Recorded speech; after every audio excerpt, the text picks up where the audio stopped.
Hey guys, welcome back to some more AFK Arena. In today's video, we're going to be going through the Misty Valley in its entirety. Now, when it does come to the Misty Valley, this is one of the absolute biggest places that you're going to get a return for your time because of the loot you're getting out of here. Now, of course, the loot that you get out of here is based on your progression. So the further that you're pushing, all the way up to chapter 45, you can go in here, you can make a ton of progression. But in addition to that, you are getting a lot of loot out of here. You are getting a lot of summons out of here. You are getting an incredible amount of poke coins. And if you're like me, poke coins are the thing that you're really looking for because they are incredibly hard to come by. With 10 heroes that you have in there, again, it is super difficult to come by. Now, looking in here, the majority of the time within the Misty Valley, you can see that we do have 4 Lightbearer heroes. If you are newer to AFK Arena, if you just started playing, going through here and making as far as you can or getting to the end chest is going to be your absolute priority. Now, for me, because we do have the heroes built, I just clean everyone out and I leave my strongest hero. So regardless if this is Lightbearer, if it's an Awakened hero, if it's Chimera, the Awakened version of Athalia, regardless of who you use in here, they're going to do incredibly well. The other slots, you're just going to fill in with whatever heroes you do have available. When you start scaling, when you start getting further into the game, you'll see this game mode actually goes by very quick. I went through, even with the newer free-to-play account, finished out this in its entirety. Had to borrow a couple of heroes kind of here and there, but we got through here very easy. Looking at the second one, this switches from the Lightbearers, we go into the Maulers, and again, just kind of picking up Maulers. You can see we did build out Vika a little bit further, just for the simple fact that she's being used right now within the Nightmare Corridor, so we did build her out a little bit further down there. And it's also interesting that some of the heroes are being utilized a lot later in the game. I would say a lot later in the game, which is the reason why I say, you know, wait about a week, maybe even 2 before you build out some heroes. Even when you do build them out, sometimes they're not going to see the build or they're not going to see the utility for a considerable amount of time, which of course rings true to a lot of different heroes. Through time is we never seen a place like even Villanelle. When Villanelle came out, we never had a place for her. And then of course, over the next couple weeks, we found a place with her in multiple formations, including PvP. And right here is Villanelle as well. She does make her presence. Now this one, we're going to have to run twice because of course we do have to use our 4 Graveborn heroes, which I'm just going to drop 4 Graveborn heroes. Lady Simona still doing the carry on the free-to-play account, which is really cool. But I also want to kind of time it because right now we're at about 2 minutes going through here. Villanelle and Belinda. Now, of course, if you have one or the other hero, you can use either of them.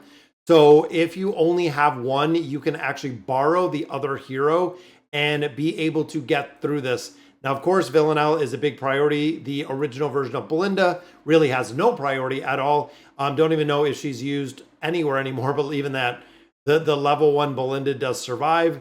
Gives us the credit right there to continue our progression. Now, the Celestial, Hypo, and Dims, this is another one that can be a little bit more stressful for newer players. If you can try to scrounge up, especially with our heroes right here, when you start looking at the dimensional heroes that you can get and the multitude of places that you can get those dimensional heroes, it can really make a difference when you're going through here and completing all of these modes. So that is already 5 done. So 6, we go back to the Lightbearer, and it says, I think, no tank or mage. So we know that is a warrior. So let's go no tank, no mage. So let's go warrior. We'll drop in a few warriors. Of course, we have Walker, we have Rigby. Built out all the heroes. I think we have almost every hero built out at this point. But should be very easy to go through. Even looking at Jerome, there we go. Getting through their Maulers without any heroes dying. That's pretty easy, especially when you put in some of the monsters that we have here, like those two, absolutely. Even looking at Naruko, looking at Anasel, looking at the Awakened version of Sophia, works incredibly well in here and can carry. That's the other big thing is when you start looking at these heroes, the ability to carry in formations, the ability to carry in a lot of different game modes, it does start becoming a lot easier as you make more progression, as you do strengthen up some of these heroes. It's again, it's easy to make progression once you get to a certain point. Then, of course, when you start adding levels with the Abyssal Expedition or the Vault of Time that is coming up. Now we need Nara and Almas. These, again, are 2 heroes that I don't know many players that get them at all, but I have to find there's Nara. then, of course, we have Almas down here somewhere. There we go, 905 on Almas. But like I was saying, with the Abyssal Expedition, the Volta time, it is based on levels. Levels is the martial rating that we have in there, meaning the higher levels that you're at, the higher level you're going to start in there. The higher the level, the easier it is to go through a lot of the content. Now, this, of course, is the same formation, and we are looking for Graveborn in here, so we're going to do our warriors.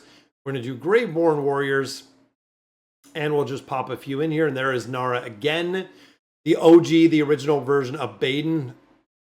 Another one in Braun gets about the halfway point. And then, unfortunately, it is game over for him. But that takes us 10 floors in, win without any hero dying. This goes back to the Celestials, the Hypos, and the Dimensional Heroes. Again, hopefully within the combination of all of these, you can get some heroes and you can get them rather quickly. Boom, crowd control is going to go up. Melting down the team in 3 seconds. So it's pretty cool to see. Again, I remember when this first came out. If you guys remember this, let me know in the comments when this first came out, because when it did, this was a nightmare. Players could not make any progression in this game mode at all. It was just an absolute train wreck. Then, of course, they nerfed the camps once they went through and they nerfed up some of those camps. Definitely a lot easier to get through the content, but it was pretty interesting. 5 different factions. So we know we have the Lightbearers in there. We know we have our Celestials, so let's drop out a couple more. We can go for some Maulers, we can go for some Wilders, we can go for some Graveborn, and there we go. We have our 5 different factions, very easy. And again, priority-wise, the Awakened version of Athalia, you can just see being built how fast she deletes teams in their entirety. It is kind of crazy how fast that she just deletes teams in a matter of seconds when it comes to building these out. So this one, of course, going back to the Maulers. And then I think we needed 2 other heroes. I think we needed Flora and someone else. Baden and Flora. So that is the original version of Baden and Flora. Of course, we'll hop in here. And Baden, I did build out quite a bit. Again, seeing a little bit of utility with him. Actually used in a few different game modes. And then, of course, we have Flora. Flora was the big part of the stall team. Now, where is... there's Flora. I'm going to say sometimes when they have skins, I can't find them in here. It makes it a little bit more difficult. But that ult right off the bat. And of course, got to wait for Theowen to actually come out of a hero so we can finish out that battle. Wilders in 15 seconds. Now, of course, remember, if you have the Awakened version of Like It in this one, it's kind of a cheese because, of course, we get the damage instant. Combination of Athalia in there. Boom. Then, of course, yeah, got the 5 kills right off the bat. 15 seconds. Pretty easy to get right there. Graveborn. Frontline must be tanks. Again, breaking this out. Let's go with our Graveborns and let's go with our Graveborn tanks. Here we go. Frontline is tanks. We'll put the backline tanks as well because, again, we know the hero's Athalia's just going to take care of everything. Pretty, again, easy game mode. I mean, we're 8 minutes in. We are almost through this in its entirety. Celestial Hypos. I didn't see what the bottom one was. Again, we'll swap these out. Swap in some of these dimensional heroes we got. There we go. I think that'll give it all of us. And of course, Thorin with the Taint ability. All formation must be the same class. So let's hop in here. We'll drop these heroes out. We'll swap in some warriors. Just go right down the line with some warriors. There we go. Now they are the same class. And again, Thorin with that Taint ability. Very easy to take out some targets with that Taint ability. It's pretty tough to deal with. 16. Now we got Lightbearers. Look at this. We have Ty Lee and we have Mortis in here with our... was it Wilders? No, it was Lightbearers. Just thinking about it. Yeah, I think this one was actually Lightbearers. Then we have Mortis and we have Ty Lee in here. Got to wait for the immunity up here, which of course used to be massive in PvP. Anytime you have to deal with the immunity. So Mortis and Ty Lee. Let's drop out these two. Let's swap in Mortis, which Mortis has been getting some more stars on him. Right. Well, no, he's at 5 stars now. And then Ty Lee, of course, very short-lived. This was another hero that was pretty broken for the most part at the very beginning upon release. Just for the instance, again, it goes immune. And with that immunity, even there, Lucius goes down. But with that immunity, had the ability to just do a crazy amount of damage. While she was immune, she would burn down other targets very fast while she was sitting there immune. So this is our Mauler heroes. We're almost to the very end of this one. We'll drop Crescio in here. Crescio's another one when it came to the Cursed Realm. Had a lot of utility there as of now. Not seeing quite as much utility out of the hero. But again, went from a best in slot hero. So we have Wilders and then 5 different factions. So let's swap in our Wilders. There we go. Got a little bit of a buffing with Tamurus.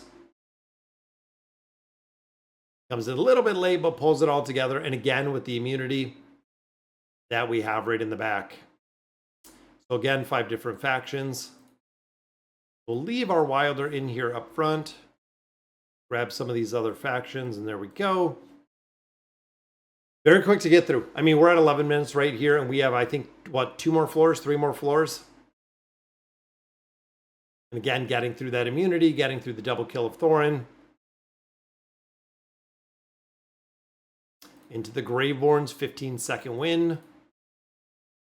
Pretty easy just based on what we're building here. There we go. Throw in some tanks. Now, Grez is another one. Grez was used. Utility for Grez literally through the roof for so much content. Now we're seeing him kind of niche some places, but unfortunately, Grez is not being used. Ivan still absolute big priority. So no support, no Rangers. We'll do the same in here as we will go in with our Warriors. We'll see 1 right there. We have Alna.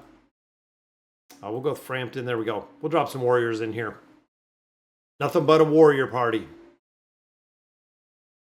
Mishka, of course, got to take out those wolves. Goes down pretty easy, and that is all of them. Now, of course, collect all loot. Boom. Look at the loot that is in here, guys. This is the reason why. I mean, we are talking 12 minutes in. Looking over here at our teleporter, all of them are entirely clear. And then you get the big bonus loot, which, of course, is right here. So breaking this down, you can see we still have Villanelle in here. Definitely a hero to get, but when you start looking at Ivan, yeah, totally a hero to get. But want to break it down for just a minute. Looking at our resources, this is always going to be Essence. Looking at guild coins you get every day, diamonds you get every day. These you get every 2 days in a very minimal amount. Definitely go with the Twisted Essence. In here, rare heroes are just going to be that. And of course, with the Elite Stones, you have the ability to pull Celestials and Hypos. Same with these scrolls here, is the scrolls actually give you the ability to pull your Awakened heroes if you have a chance. Or you could go the stones, kind of either way. Now, this one is kind of what you need. Now, if you do not have Beast Resonance level 18, and I really do recommend this for anyone, if your beasts are not at Resonant level 18, get the baits. If they're at 18, go ahead and pick up the red chest. And here, the tier stones, I don't even bother with. You're going to get enough guild coins to actually buy them out all the time. So picking up the pole coins in here, this is the exact same with the baits and the red chest. This, is, of course, could be an Awakened hero in there. Villanelle or whatever hero you're building out. If it's Aethys, if it's Ivan, Naruko, any of those that you're building out are going to be your choice in here. Now, this one is going to be dependent, again, on what you're building. If you have a lot of the primary meta heroes already built in their entirety, then you're going to go, if the primary meta heroes are built with high signature items, then you're going to go engraving. If you're kind of in the cusp between them, some heroes do perform exceptionally well with a higher engraving, but it really depends where your account is. If you're missing some of those meta heroes that don't have that plus 30 signature items, I would absolutely go in here with the red chest. And again, we have red chest and bait in here. Then the elemental cores out of here, way cost efficient, more cost efficient. In here again, we have the baits. We have the cores, and then tier 4, because of course you want the highest tier. We could actually go with the pole coins in here for the simple fact I have a ton of tier 4 stones that we're just really sitting on. Here, red chest and bait, and then of course you want it shards you buy every single day out of the shop. You want to make sure you're getting your cores. Stargazer scrolls, of course, celestials or hypos. Could be the same with this, but again, the rarity is not really there. I would rather get some of the cards. Twisted Essence over pole coins just because of rarity. And here we were getting baits, but again, I'm not getting baits anymore because we are already at 18. I don't want the tier stones. I'll pick up some extra pole coins to possibly get me some more furniture. Tier stones in here, of course, 4. And here the epic chest, really a no-brainer on that one. Then, of course, we have the essence and as well as the scroll that we're picking up right here. So that is going to do it for today's video. You got to make sure that you're running this and really building it out. But let me know in the comments what you guys think. And as always, thank you guys for watching.